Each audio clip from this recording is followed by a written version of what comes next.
and welcome to Verslo Tribuna. I'm Vilja, and this episode is in partnership with SIRIN Development. And in our studio, it's Lukasz Tomczyk, head of commerce division at SIRIN Development. And we are diving into a topic shaping the future of real estate. Or not, I don't know. Lukasz, you'll tell me. Build-to-suit projects. Hello, Lukasz. Hello, nice to meet you. Welcome on the show. And for those who may not be familiar with SIRIN, could you just tell a bit about the company? You are still fresh here, I know that. We talked about that. We came from Poland, but still, how do you find it? What do you see around you? So the company itself, so SIRIN Development, is the largest logistics real estate developer across Baltics. Throughout last almost 2 decades, we've developed a portfolio of almost 500,000 square meters of industrial and logistics surfaces.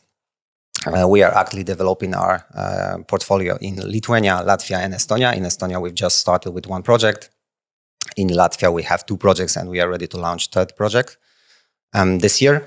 And in Lithuania, our position is, I would say, the strongest. We are strong in Lithuania, and this is our core market, let's just say. And we are based in Lithuania, so that's us, SIRIN. And the key projects, you started in Lithuania, still it's the biggest projects here, right? And now expanding to all Baltic countries. But as you came from Poland and from the same market, I suppose, from the same industry, could you compare what is going on? I mean, the main difference would be probably the fact that in Poland, there is a lot of foreign capital coming into the country, and that's and here in Baltics, it's a bit different. It's pretty much different, I would say, because the whole business is based on internal investments. So that would be the biggest, let's just say, difference in terms of doing the business. But the business itself, I mean, the building standards, the criteria to choose a location, etc. This is pretty much similar, I would say. So nothing more. Than I've experienced in Poland. Just the fact that the capital, the differences of the capital coming into the Baltics or not. So that would be something that is significant for me. So not so surprising.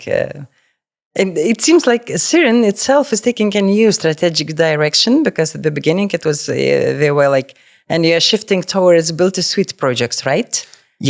Yes, build-to-suit and BTO, and this decision comes strictly from numbers. What we like to do at SIRIN is to base our strategy on numbers, on something that we've experienced, our competition experience throughout the whole years of developing this business here in Baltics. So from our perspective, and even based on the numbers coming from 2024, when the supply on the market was over 700,000 square meters, and just imagine that 60% of the surface was BTS and BTO. So it shows, and 30,000 of those was the deal signed by us.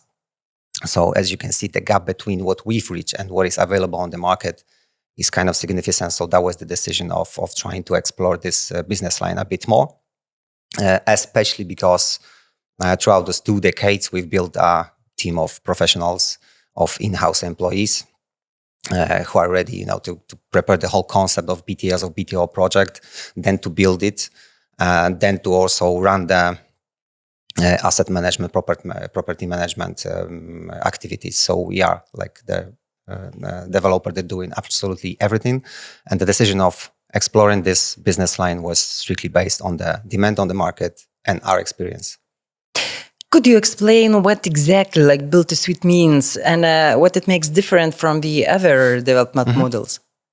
BTS means build-to-suit. So this is a type of property. It can be a standalone building pointed out in any single location chosen by the client. It can be a building in a group of couple of buildings in a logistics park, industrial park, or it can be even a premises, a unit, a part of a building. And this type of property requires a design concept, and it's constructed to meet a very much specific needs of clients, which are not possible to meet in a normal, regular building, let's just say. So that this is the main difference. A perfectly customized, tailored premises, building, or in general property delivered for the client. So the clients are not happy anymore just to have an empty warehouse or something. Like the needs are more and more. The clients are more and more demanding, and they want to have what they need exactly, right? Yes, that's correct. And we could split the market on two divisions. Let's just say the first part would be the speculative part. So this is the type of a building that it's pretty much standardized, I would say, in terms of height, in terms of floor capacity, etc. So it's prepared for basic, let's just say, logistics, storage, and operations. And the second part is very much detailed. It's much more specified. So you cannot fit those needs, those clients' needs, production clients' needs, light production clients' needs in a regular building. From two reasons. If the building is already existing, it just takes too much of our money and time, to change it into a new building. So that's the reason why we need to prepare a totally new concept of a building that needs to be built right from the scratch to the client. So this is the main difference. And it also is, I suppose, there are like challenges because you have more to communicate, to have everything agreed with the client every step, and just how do you feel about that? What it's like challenges compared to the to traditional real estate? Yeah, this is very much challenging because it takes time. This is the main difference because for a speculative building that's already standing, that already exists, the whole process is just simpler. You just have a signing building, agreements. You have a building, you have a unit. Now you need to divide it somehow, then sign a lease agreement and move into the premises, and that's it. Let's just say in general. For a BTS, it looks a bit more complicated. So we need to prepare the whole concept. We need to understand client needs. This is the most important thing. Not only in terms of the building itself, on the shape of the building, height, etc., floor capacity, as I said, engineering systems, but also external areas for storage and let's just say, or for some additional activities. So the whole process is more complicated, takes more time, and also requires more professional people to be. And advantages, I suppose it's also. Otherwise, it's easier because you know the client, you know that you have a client. It's not like doing something new and looking for somebody who needs that. It just guarantees for both sides, right? Or how do you feel? I mean, in terms of advantages for this particular solution for the client is probably something that is strictly related with focusing on something that the client is doing to earn the money. So basically their own business, producing, delivering goods, etc.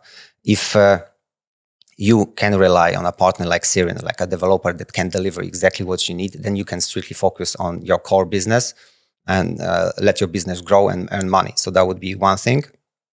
And the second thing would be also, which is very much important also for the clients to limit their CapEx investments and to put the money in the right direction. So basically in technology, innovations, etc. So it just simply lets those clients grow. So this is the main advantage in terms of from client's perspective, I would say. So the money itself, so limiting the CapEx investments. And I would say that focusing strictly on something that is your core business. So producing, delivery and storage and whatever you're doing. Just forget about the building itself because you can rely on us. We will deliver it to you. Yeah, that's really important for to do what you have to do and what you want to do. And the demand, is it growing? You mentioned some numbers on the existing capacities, and is there a growing demand on build to suite on BTS development in Lithuania and also Baltic as you're expanding there? So. I would say that nowadays it's kind of a stable right now. I mean, the last year was unique because of some developments. BTS, we can say BTS and BTO. Those are two types of such buildings. Because of two main developments that happened throughout the year, coming from two big retail companies that increased the whole, let's just say, capacity and the development numbers this particular year. So that's why it was over 700,000 square meters developed in total last year. But and 60% of this was BTS and BTO. But if we are looking for upcoming, let's just say 5 years, then we would say that every single year there's gonna be like a stable close to 500,000 square meters. Demand, you say? You mean the same demand on the market, consisting every single type of building. So it's also BTS, BTO, but also speculative buildings. So we strongly believe that there is a still place for us to grow, and there is a still place for us to be more involved in those types of business license, BTS, BTO. And do you see the differences among the countries, like Lithuania, Latvia, and Estonia? I don't know what is the demand. It's different, and how the I don't know, the business is acting.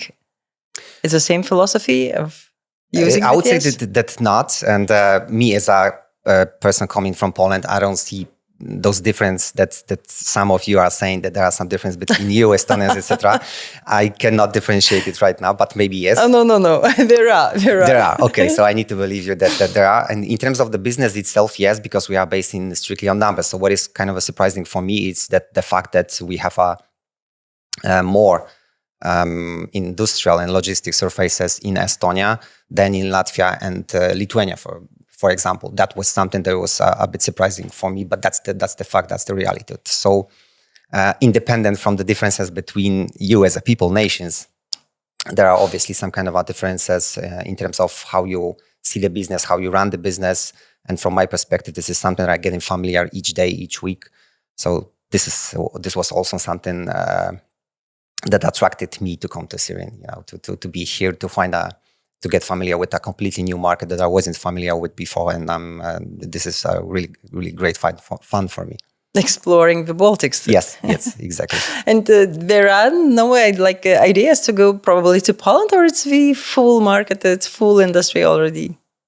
As for now, we are focusing on developing our portfolio here in Baltics. So as I mentioned, we have 500,000 fully developed projects here in Lithuania, Latvia, and Estonia. And our goal is to double it by the end of 2028. So we have a very ambitious plan, and we are focusing on delivering this plan right now. So this is the main focus. This is the main idea.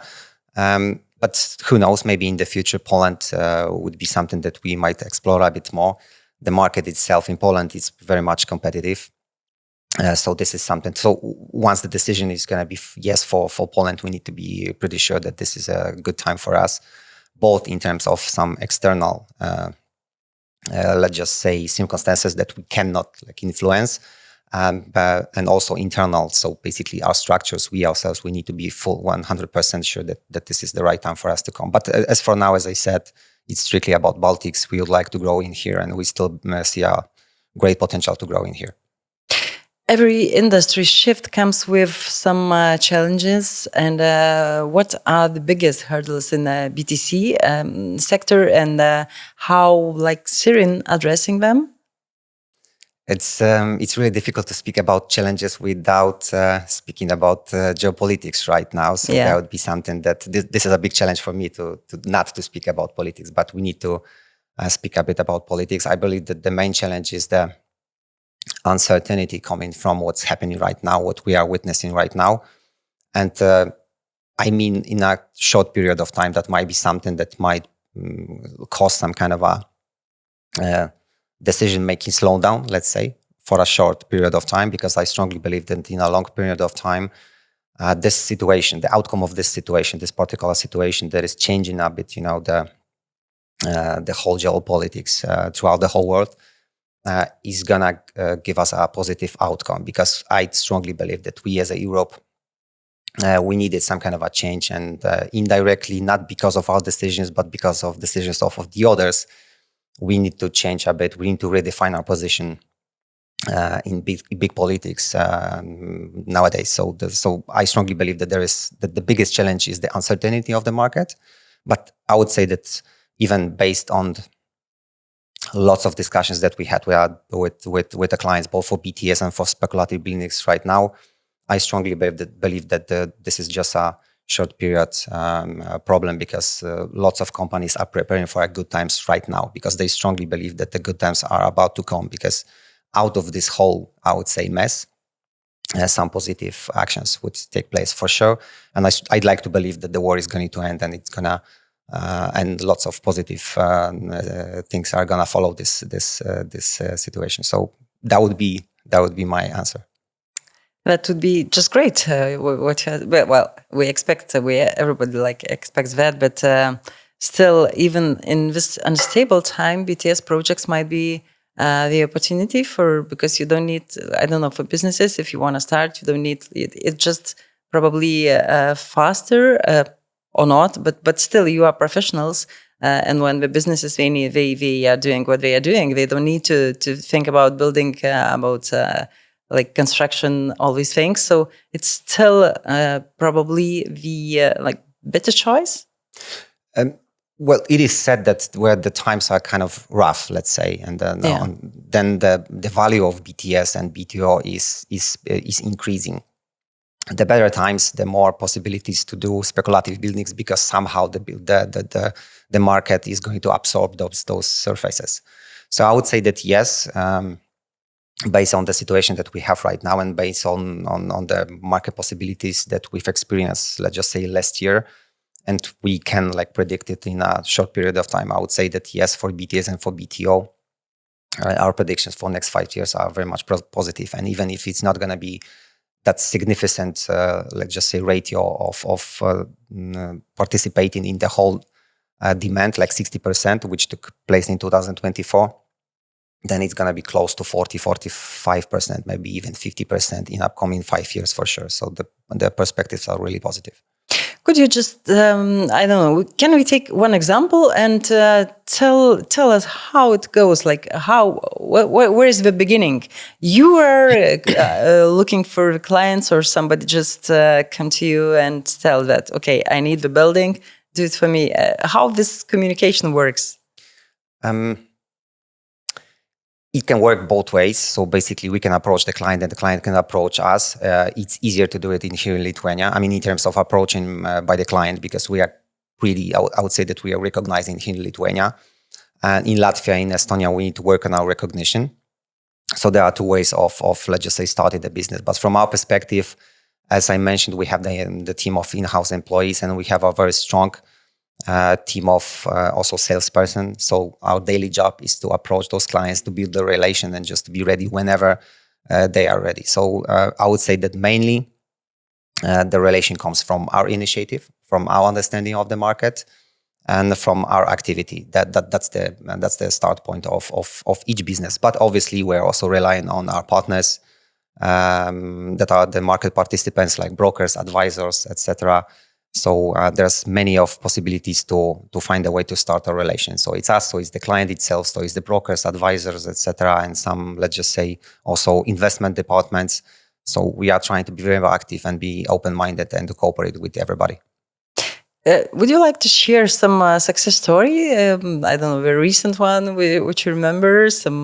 Yes, the recent one that might be something interesting for you, because in February we've just handed over our premises for Coca-Cola, so one of the most recognizable brands in the world.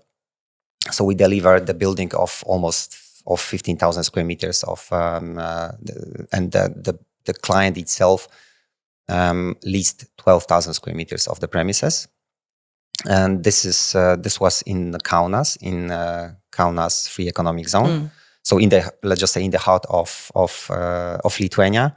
And this was basically the reason of choosing us by the client was basically the location itself, because as I mentioned, it allowed the client to deliver its goods to 6,000 selling points across the whole Lithuania. So that was the one reason. Second reason was also the fact that we could exclude completely the building just for the client, both internally and both external also surfaces. And the next reason was also that the fact that I strongly believe that we share the same vision in terms of delivering the sustainable buildings. We share the same values in terms of long-term, of building long-term cooperation. So the client chose us, eventually leased 12,000 square meters for a distribution center, let's just say. So I would say that this is not a very complicated operation, because it's just storage and then delivering the goods to the ending point. The client used a VNA racking system. We needed to adjust also the fire protection system. And that was the main, let's just say, challenge from our perspective. We even delivered the project 2 months before the planned date. So, before? Yes, before the planned date. So that's a miracle. Yeah, that's not a miracle. That's something that should be our goal in general. So yes, and what is also very much important about this project, because I mentioned that the building has 15,000 square meters and client leased like 12,000 square meters. We also provided to the client the possibilities to expand in the future. So we gave a lots of flexibility in terms of potential business growth in the future. So this was, I would say, this is the most interesting deal that we made last year and delivered this year in the beginning of this year. When you say expand, what do you mean that the constructions are already like finished, or Yes. or it is possibility to construct just close? In this particular case, that's a good question, because you can do it both way. Okay. It can be already delivered and just ready for taking over by the client, and you can also secure possibilities to build the building once the client is ready. So like in 2-3 years. In this particular example, we strongly believe that the client is going to be interested in taking over the premises in a short period of time. So that's why we've already finalized the whole building. And we strongly believe that the client is going to expand its operations within the whole building. Yeah. Could you give some advices? In what case, when somebody should think about BTS, and when it's better otherwise, like normal traditional way of? If it's a simple operation, then I would say that the main criteria would be the time. Because if you are in a rush and you need to relocate, you need to open a new business possibilities for you, then our portfolio of standing and existing buildings might be a solution for you, because our policy is also to have something like a controlled vacancy. So in each project, we have at least 10,000 square meters of available space that is ready for such a situation. When the client is ready, we are ready. And this is something that helps us to gain a little bit of more business that happens on the market, let's just say. So you just have like every day that? Yes. Okay. Yes, that's correct. So in terms, it depends on what the client is looking. If it's a time, if there's a pressure of time, then I would suggest to go with existing building, because the whole concept of building, of permitting, of even buying the land, if it's going to be a standalone building in a separate location, this is something that might exclude some kind of an options and even starting the business. So it depends on the client's needs. But if it's the time expectation, that would be my answer. Yes. And these prepared projects, do they normally like in free economic zones, or where? Yeah. BTS projects and BTOs projects can be located in every single location that client is looking for possibilities to grow, from many reasons, from the proximity to the strategic, let's just say, markets, in terms of proximity to the markets of components, etc. So where the labor is good, where the was cheap, let's just say, but well qualified. So there is a lot of factors that client needs to take to rethink to start this business. So I would say that every single location is from the client's perspective is possible to deliver such a project. From our perspective, we are focusing on main cities. So it's Vilnius, Kaunas here in Lithuania. So it's Riga in Latvia, and it's Tallinn in Estonia. But we are also opening ourselves to explore other cities as well. So like Klaipėda, like Marijampolė. So this is something that we also can consider for the future. Yes. Yes, I wanted to ask, why not Klaipėda? Why not a port of Lithuania? Yes, that would be the answer, yes. Okay. Just a short prediction of the nearest future. I understand that we live in such a environment that we can't predict anything, but still, how do you see the business, the industry? I would say stable growth, even the whole situation that we are witnessing right now. I don't really feel that it's going to significantly influence the whole market perspectives for next months and years. It's even the opposite, as I said. In a long-term perspective, I would say that in 1 year, in 2 years, in 3 years, I'm looking for a more positive outcome coming from the situation. And in general, working 20 years in sales, I try to be positive in every single situation. And I would say that what I've also experienced, and this is something that I would say this is the biggest outcome of my professional career, that every single circumstance, every single situation on the market, and every single, let's just say, crisis, like COVID, like a war, gives also some kind of an opportunities for those who are ready for this, for those who have prepared structures, for those who have, let's just say, stable financing situation.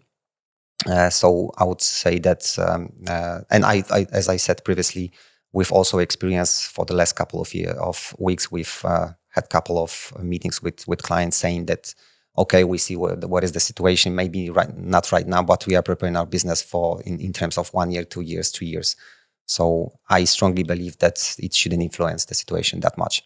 How often you hear that, like, let's wait when it's finished, the war, I mean, or let's wait for some calmer period? Well, surprisingly, it's not that often. I would say I was really afraid because the first reaction for what happened like 2 weeks ago when we had the meeting of two gentlemen in US. Some people were really afraid of what's going to happen, but we are 2 weeks later and we have a completely different situation. So the dynamics of what happens right now might be something that is kind of difficult to understand for, especially I would say, smaller companies. And those who don't really have such a stable financial situation, and who don't have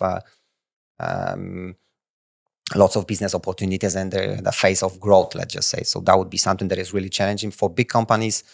I think that that they are looking in a long-term perspective of growing the business. So it's not that influencing. So I would say that for small companies, yes, they are a bit concerned of the situation. Big companies, I believe that the perspective for them of building the business is much longer, so they are not that much influenced of this situation. Is it the same in Poland and the Baltics? What do you think? The state of mind of I would that, say that exactly the same. I don't feel really big differences in terms. If I compare people from Lithuania and Polish people, I don't. It's not like more dangerous or something, because no. Sometimes we hear that people like hesitate to invest because, well, the future and the neighbors. I could probably say that Poland, because of its location, close to Germany, close to Czech Republic, close to Slovakia, and is still very attractive market. So that's why there is a lot of foreign capital coming to Poland. So probably there is more positive thinking in Poland than here in Baltics, because we are a bit, let's just say, in the north, and maybe a bit closer to. And a bit smaller. Mm-hmm. And a bit smaller. So that's maybe the reason of thinking a bit more secure about what's going to happen. But I wouldn't say that those differences are pretty much significant from my perspective. I don't see it this way. So the future is bright. I'd like to think that the future is bright. I'd like to look for some positive outcome coming from this current situation. And I believe that this is the only way about thinking about growing the business. If you're not focused on what's going to happen in 2, 3, 5 years, then you're not gonna grow your business for sure. So this is I'm talking about the SIRIN strategy. It's well prepared. It's something that we've experienced throughout all those almost 2 decades, and we would like to be ready in terms of building speculative business and just be ready whenever the client comes. So that's one thing. But also we would like to explore a bit more the second business line of BTS and BTO for next upcoming years. Yeah. Thank you. Thank you for being here, Lukasz. Thank you very much. Thank you all. Here at the studio is Lukasz Tomczyk, Head of Commerce Division of SIRIN Development. And thank you once more. Thank you very much. Thank you very much for the invitation.